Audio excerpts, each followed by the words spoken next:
Well, as I say, matter of opinion, but it says I'm live.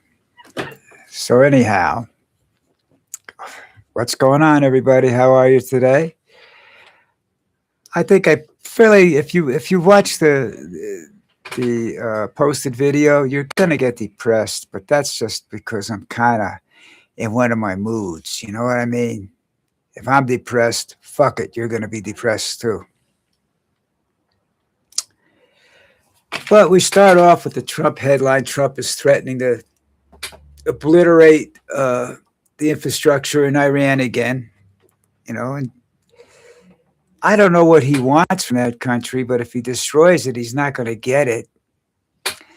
Um, you got to look at what happened to us in Afghanistan, Vietnam, and some other places where people specialize in unconventional warfare, fighting with conventional weapons, not sophisticated radio and radar and all that.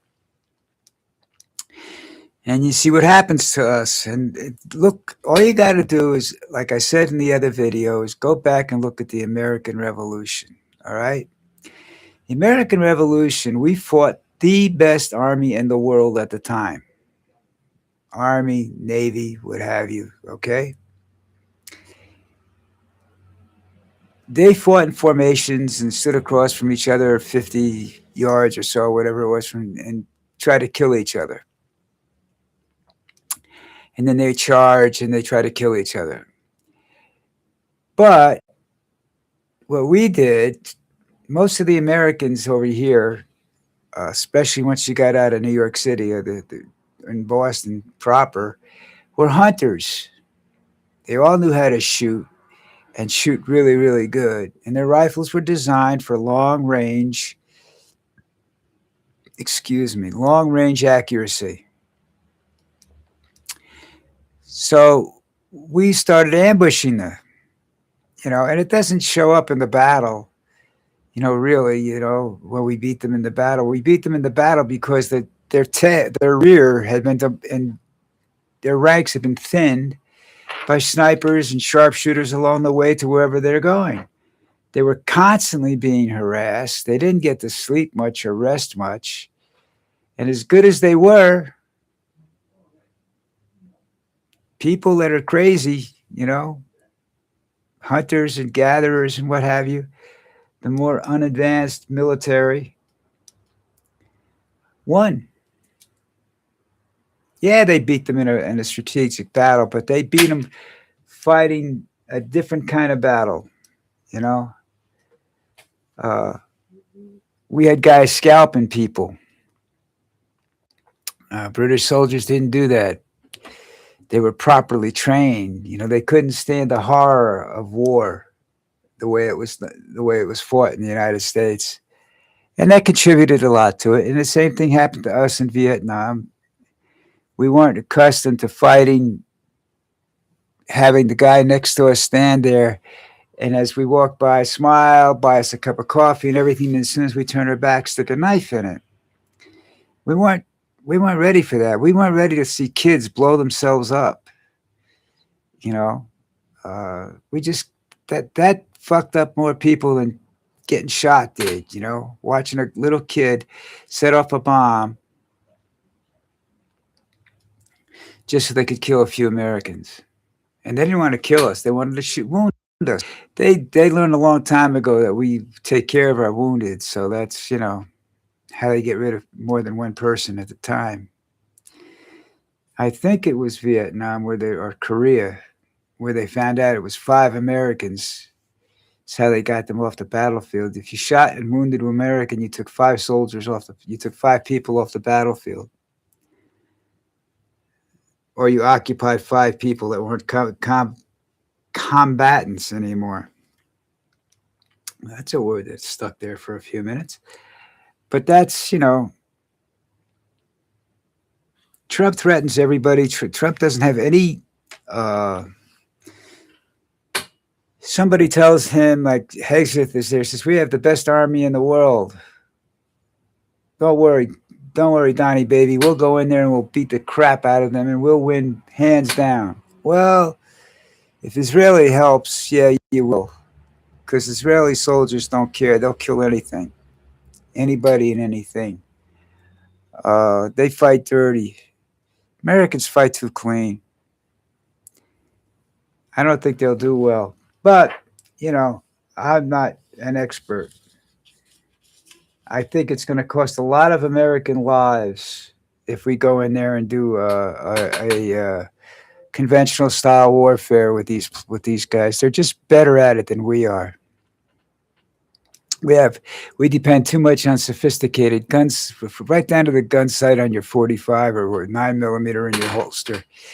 We're just too sophisticated, you know, red dot energy and all that stuff. Eh, just blow the guy's head off. You know what I'm saying? So we'll see what happens with that little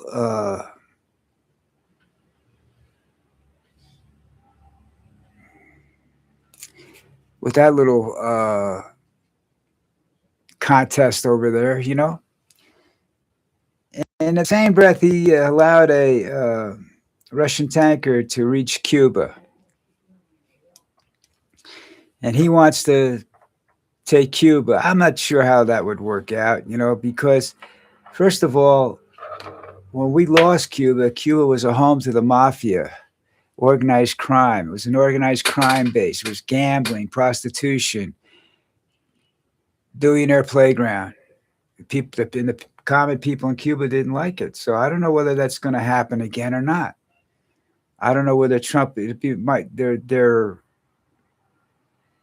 protest against it might be a little bit more sophisticated. Might cost a few more American lives. But Trump doesn't care. He's, you know, he sits in his office and twiddles his thumbs or, you know, jerks off or whatever it is he does, you know, and he doesn't care. And he lit his headset because headset doesn't know what war looks like up close and personal. Doesn't know what a dead body smells like. Trust me, I have smelled I have smelled a dead human and a dead animals. And decomp is something you don't ever forget. Okay, you know, you see it on the crime shows. That's a smell you'll never forget. You're damn straight, you'll never forget it. If you're lucky, you can get it out of your system for a while. And here's another example of Donald's uh, super intelligence. You know, not the kind of not IQ, but his intelligence agencies. He's feeding the story now that says there was a regime change that took place in the background. Now that might quite be true. You know, I don't know how badly injured the Ayatollah, son, was injured. I don't know where they stand with that. I do know that they keep killing military leaders, and that doesn't make any difference. You know, what happens with that is you get more unsophisticated military, and that's harder to defeat because it becomes more unpredictable. When you take a strategist out of the game becomes more unpredictable. And war is very unpredictable to begin with. You know, you have no idea what's going to really happen tomorrow. You pray your intelligence is right, but there's no guarantees. Not even with the sophisticated systems that we have, spy satellites and everything else. You know, satellites that can read what you're reading for 30,000, for for 100 miles up. You know, doesn't work. It's not. It doesn't take into consideration the human brain. Human imagination right now is better than AI and anything else that's out there. So you can't predict the outcome. You know, and you don't know how humans are going to react in combat. You know, he's sending Marines and paratroopers in, which are quite well trained in combat. But what happens in combat is you're standing there minding your own business, you know, talking, eating lunch or something like that, and the guy across the way from you gets his head blown off by a sniper.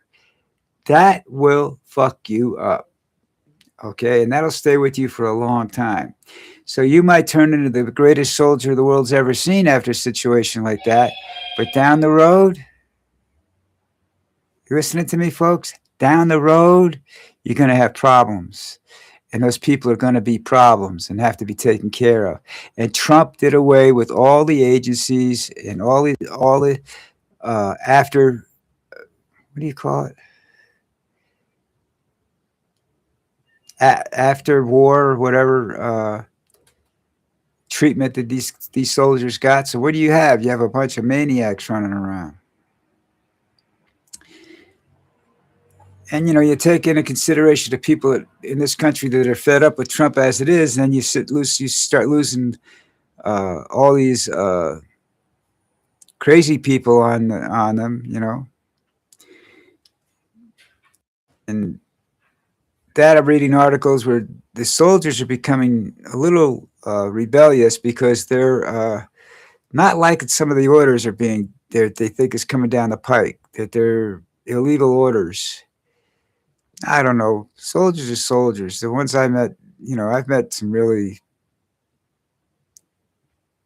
strange people. I met some really nice guys, that I try to be friends with later on. Just didn't work out logistically. But soldiers are a strange breed. The guy that goes into combat and blows the head off a woman who's carrying an IED is a little bit different than the guy that's sitting next to you at the dining room table, So I don't know how that's all going to play out. I just know that they're not equipped to handle the aftermath of a war. We're not equipped to.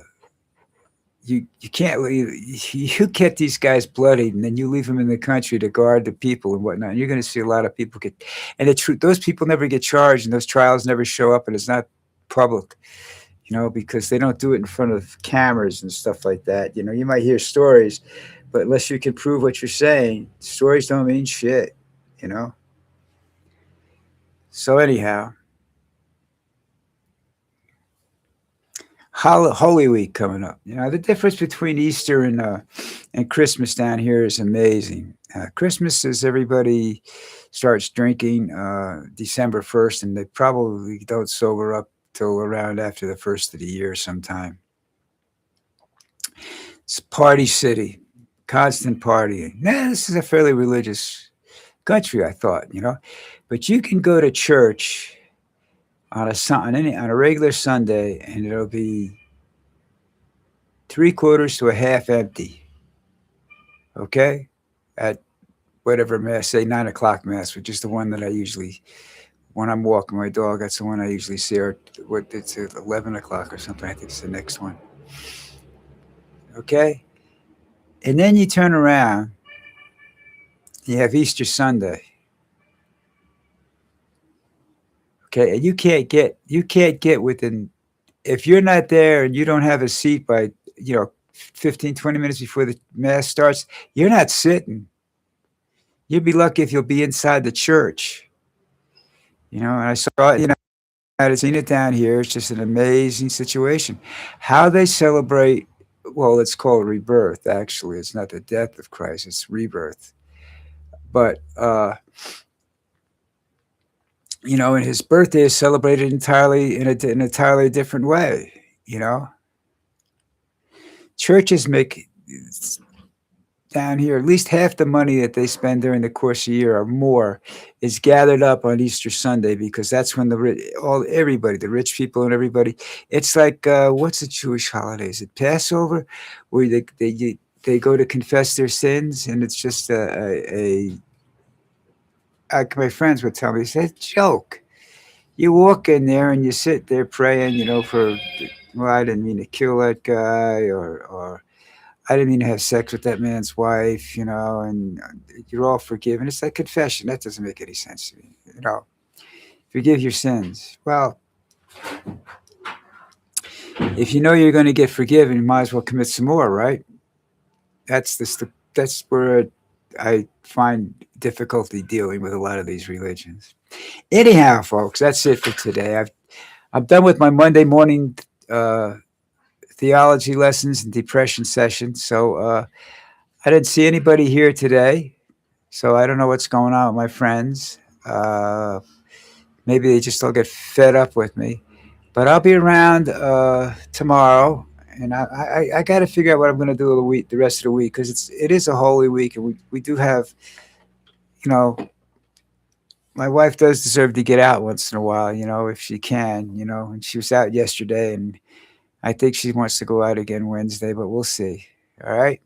And I have to get to a doctor to get blood tested for my every 4 month job. So, anyhow, everybody hang loose, take care. We'll see you tomorrow. Definitely, we'll see you tomorrow. Uh, Look, I get starting on these videos, the post, the one I post up, I do that first, and I get done with that usually by 11 o'clock, but sometimes it runs over. And by the time it gets posted and everything like that, it's 11:15 or something like that. So you should always check with me around uh, 11:10, 11:15. If you miss 11 o'clock. So, just that's if you're actually interested in seeing me. So, take care. Have a great day today. It's hot and humid down here. Hope it's a little better where you are. And we'll see you tomorrow.